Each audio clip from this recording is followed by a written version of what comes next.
Hey, this is Zach Log the Great, and I am here tonight with Chris Hello. and Nate, Guess where I'm from? and we are here tonight to talk about W.H. Auden's poem, Funeral Blues. For sure, So, this is not a My Chemical Romance song. could be that too. So Nate, would you weren't with us last time, so would you like to start us off tonight? Sure. I get really worried about what this person was like after the poem was written. This speaker. The quote reminds me a lot of. Instantly came to mind a quote from a rather famous individual from the 19th century upon the death of his wife. That said, "This creature softened my heart of stone. She died, and with her died my last warm feelings for humanity. Joseph Vissarionovich Stalin." Well, the warm feelings for humanity went somewhere. I don't know if that was it, but they definitely weren't there later on.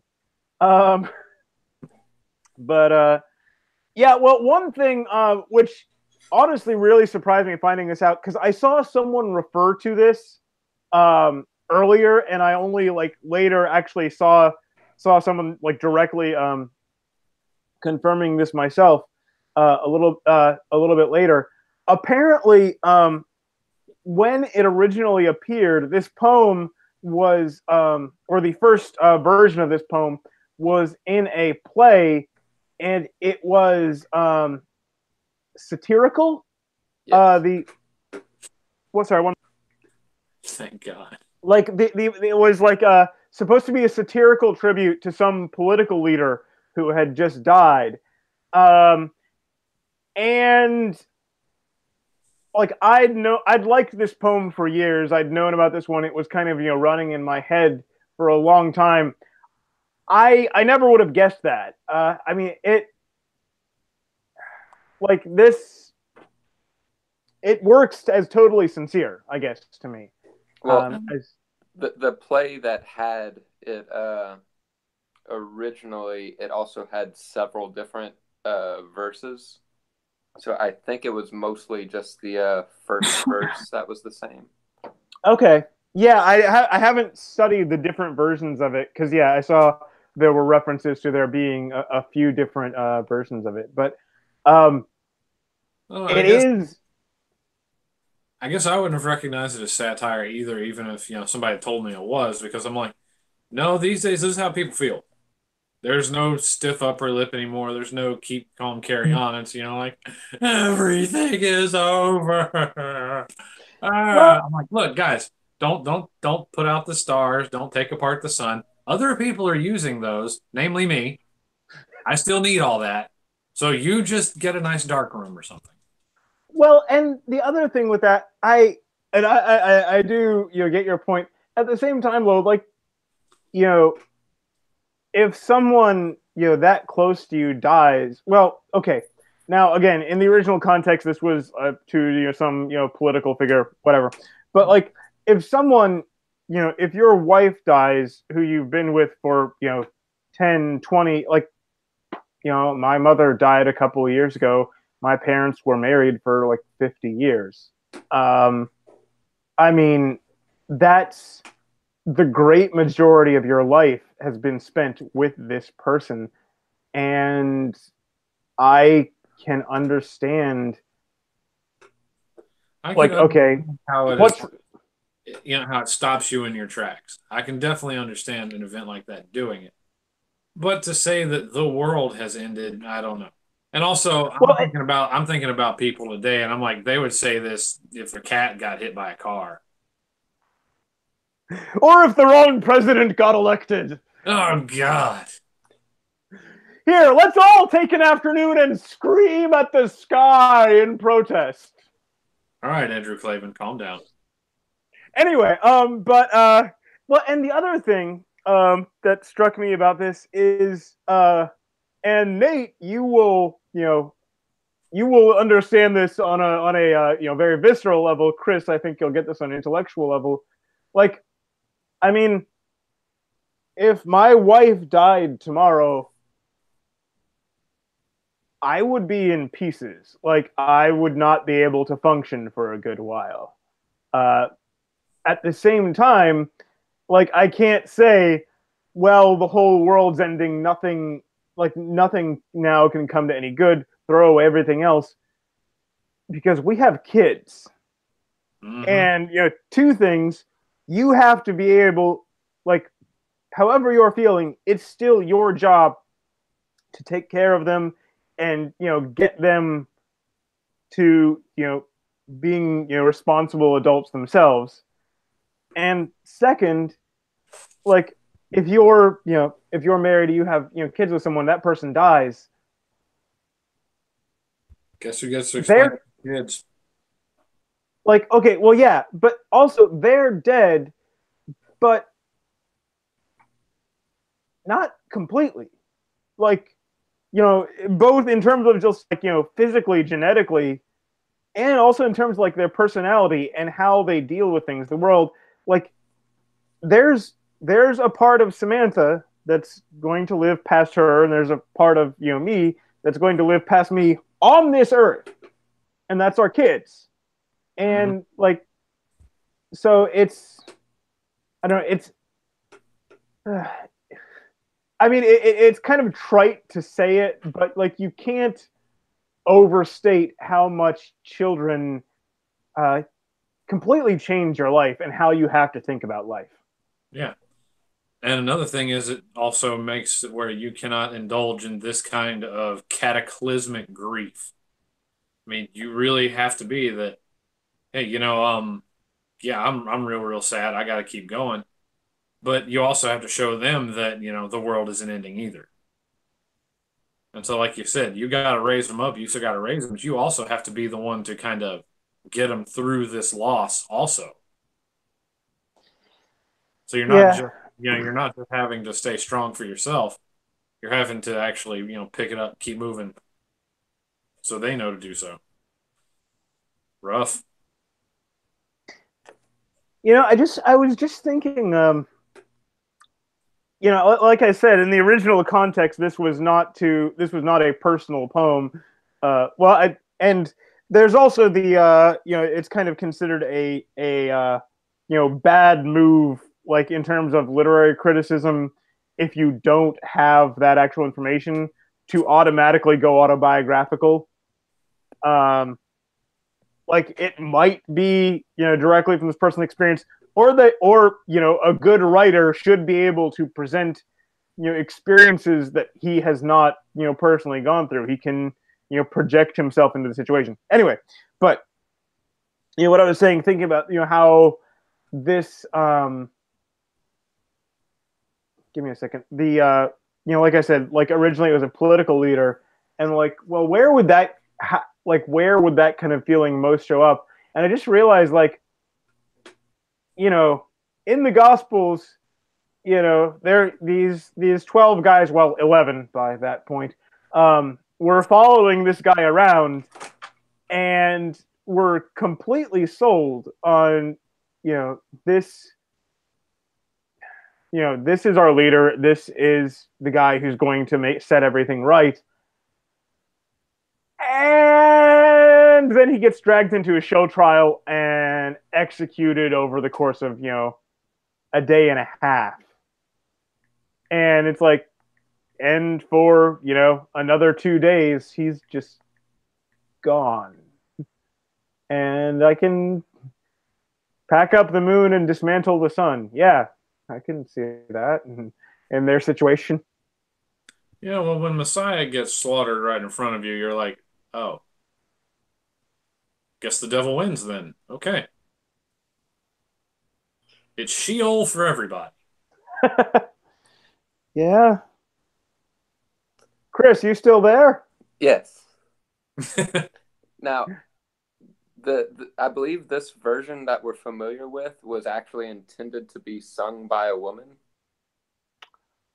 uh, So there is that angle. It could have been taken from a more sort of romantic point of view, which I think y'all are kind of getting at with the spouses thing earlier. That's the That was more how I had taken it. Well, I mean, that's the obvious interpretation if you don't know any of the other context to it, like where someone would where someone would approach these kind of feelings is, the death of, your spouse, your kids. That's a different, same but different. I did one of those too. Ben Johnson on the death of his son. Good Lord, that is painful. But Chris, yeah, go ahead, Chris. Well, just in general, what I kind of got out of it was just whenever you are grieving, it's such a personal thing, and the world just keeps going on around you, and that just sort of feels wrong. So you kind of want to just shut everything down. And there is sort of a weird disconnect when something for you is just so powerful. But to like people, that you see on the street, their lives are fine. For them, nothing has happened. And that just feels so fundamentally wrong. There's actually another poem, and I'll have to see if I can find this one. It's referring to a Renaissance painting about the story of Daedalus and Icarus, and Icarus is in the painting. Icarus is like falling and splashing into the sea, and you see like on the shoreline, there's in the background there's a guy plowing a field, and in that poem the guy says like whoever the artist was has it right, because in Daedalus' moment of just unbelievable agony, like watching your son die right in front of you, in that moment, the world is going on. Other people are, plowing their fields, getting up, going to work, and they don't even know. And it sounds callous, it sounds cruel, but they don't care, and it sounds callous and cruel to say, but like they shouldn't. Like you can't. In order for the world to operate, there's a very limited amount of pain, of other people's pain, we can take on. Like there's very few people whose pain could affect me to the point that I am broken down like that. And it has to be that way. Otherwise, we're all crying and unable to function, and everyone starves to death. Actually, I think the way that breaks down is that if you feel every tragedy, you become numb. Nothing is a tragedy. It's like if everybody's special, no one is. If you feel every tragedy, you feel no tragedy. You burn out. Right, and I mean, this kind of benign form of one of my favorite tropes, for me it was Tuesday, is kind of I said you're right, it's necessary because you can't bear that burden, or else no one's going to bear any. That's really all I've got to say on it. Well, and the fact that the world keeps going on around you while you're in the midst of the pain, it seems wrong, but that's also what's going to pull you out of it, because it takes the passage of time. It kind of takes being able to occupy your mind with other things and kind of learning how to grow from the experience instead of letting it keep you down. Like all of that is necessary, but the world has to keep going for that to happen. If you bring everything to a halt, then you're just making a little house for you in that valley. Like you're just choosing to camp out in the despair.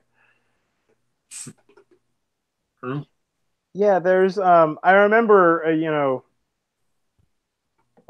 17 years ago now, I remember hearing some people say shortly after September 11th 2001, that like the people who were most affected by it were the people were like people who like stay at home people, people who like stay at home. Well, stay at home moms probably less because they're pretty busy if they're doing it right. But like if you have if you have a job, if you have somewhere you have to be, like you can't think about these things. There's other things that have to occupy you, and that is like Chris just said, that's how you get back to normality. You just I gotta get up. I gotta go do this. I've gotta go to work. I've gotta pay bills. I've gotta get groceries. I've gotta take a shower. And that's you know that's how that's part of how we get through these things. That's part of how we you know we cope, is just there's other things that have to be dealt with. And it's kind of weird because like there's a lot of I've seen a number of these things where something that looks harsh and cruel like initially is in the long term the kindest most decent thing you can do. And it's it takes a while to learn that, and that's probably why to a lot of young people, like older people sometimes seem like cold and heartless. It's like, no, it's just I know this doesn't look right. I know this doesn't look what we ought to do, but play it through. You'll see what I mean. Yeah. Yeah, like Doesn't look I right, but know. we know better. Yeah, like I know y'all try to like not make any extreme statements here, not offend anyone, but it's kind of like vaccinations. It's like this is a really terrible thing to happen. Like, wait, you're gonna jab me with a needle and I'm gonna feel kind of off for a while, but it protects you from stuff that's so much worse. And causes autism. Okay. I'm not, Here's I'm not actually saying that. I'm just joking. I got you on that. Here's the thing, though. Even if it caused autism on the scale they say it does, is autism in 100,000 kids or so, every 100,000 or so, worse than polio in several in every 100? Well, and the thing about it is, in a way, it does make the autism rates go up because, you know, a kid has to be alive to be diagnosed with autism. Yeah. Okay, wow, I shouldn't have brought that up because I've seen this happen before. You bring that one up and no other discussion happens. But no, can I retract that joke? No. To get back to it though, it's like like something like vaccinations. Like a little kid is not going to understand that. Why are you going to let this guy in a lab coat just stab me with this stuff? But it's for the kid's own good, and that it's going to protect from worse things later on. And that sort of thing just happens a lot in life, and you kind of learn that as you get older. A lot of times the easy thing is not the good thing. It's the hard things, the things that cause you pain are the things that end up being the most beneficial. And the other thing with that is like I said, to learn this for yourself, you kind of have to be on this planet for a while. You have to have seen these things happen, or there's this crazy idea you could listen to people older than you and learn from what they've already experienced. But our culture seems to have kind of rejected that idea. And I don't. They don't care about my feelings, Sean. Also, listening to older people is how we got the patriarchy. Or there's this other crazy thing. You could listen to people who aren't even around anymore and have been, over a long period of time through books and, debates and pamphlets, been arguing about these things for hundreds or thousands of years, But and Sean, you could listen to if those you were people. so smart, they wouldn't be dead.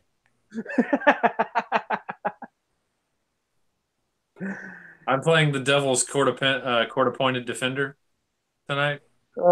I can advocate So much worse. yeah, uh, uh, but yeah, like I said, I read this poem. You know, I've had this poem in mind for years. I really liked it. And it's not quite the usual, doesn't fit into the usual style I do on my channel. Um, but it's just, yeah, I've been doing this. I've got 40 of these now, and like at some point you might have to deviate from theme a little bit. Um, and I just always liked this one, so it's Okay. Go ahead, Chris. Do you have something? Oh, I didn't say anything, but I was gonna point out that in the third part where it's like he was my north, my south, my east and west, my working week and my Sunday rest. Like, yeah, whenever you lose someone close to you, it feels like the world's ending. But that part there makes me think like this is almost at like an idolatrous level.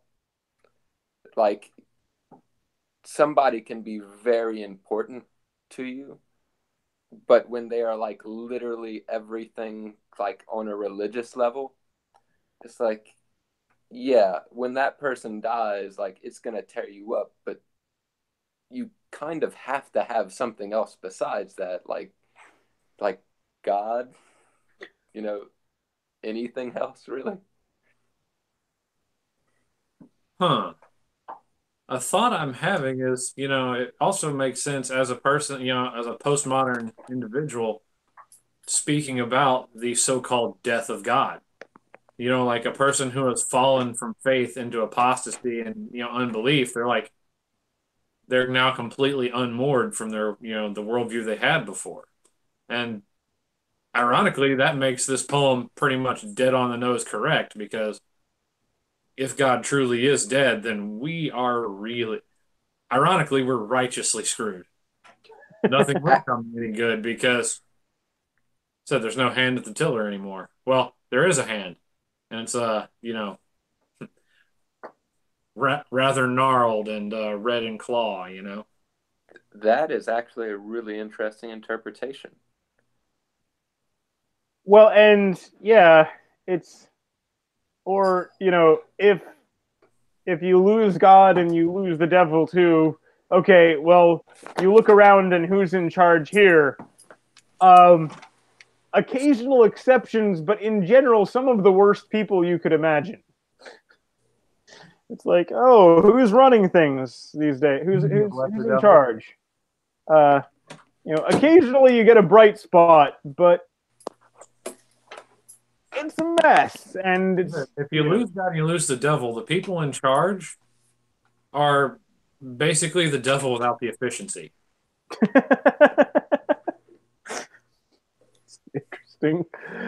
interesting phrase there. That's what I've got for you. Now, speaking of an interesting phrase that kind of has me asking questions, to go to a more just on the nose meaning, like what does this mean? I have no idea what a public dove is. Is that a pigeon? Is that a I prostitute? I just assumed that it was like a dove that wasn't a pet. Like the other day, we went to the park and my sister-in-law was talking about stealing a duck, and I'm like, no, those are public ducks. Those are everybody's ducks. Well, then it shouldn't matter if she takes one because it's already hers.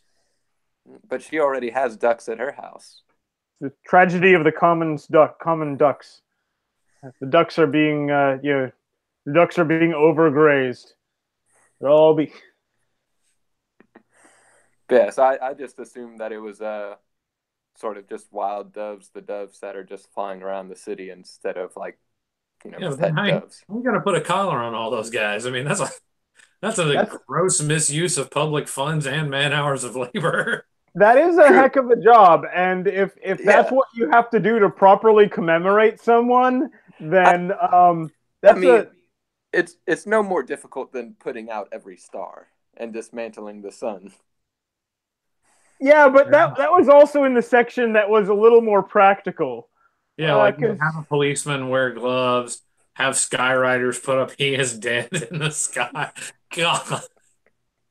And see that right there, that's My Chemical Romance thing. I could see that happening in their video. Just like, yep, okay, like bunch of planes, just "He is dead." All the clouds say "He is dead." yes, I actually Black gloves. I'd have to look it up, see if I still have it somewhere. I actually wrote a poem myself where I stole that line and I used that line to write the poem around it, scribbling on the sky the message "He is dead." Um, so uh, it's yeah. Um, Like I even tried Googling like public dove, and all I got was a bunch of places I could go shoot birds. And I was like, that's actually handy information for me, but not what I'm after today, guys.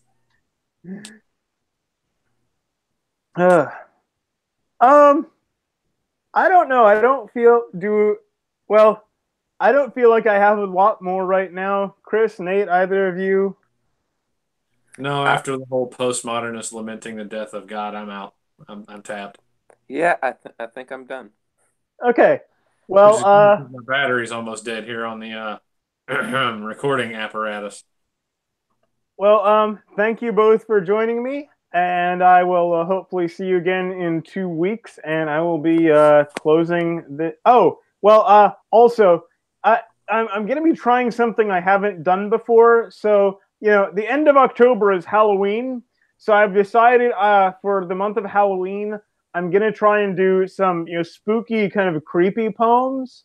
And I have 3 of those lined up. So. Oh, Um, and hopefully you and the rest of my viewers will enjoy that. And with that announcement, I think we're closing off for tonight. Thank you guys for joining me. Have a good one.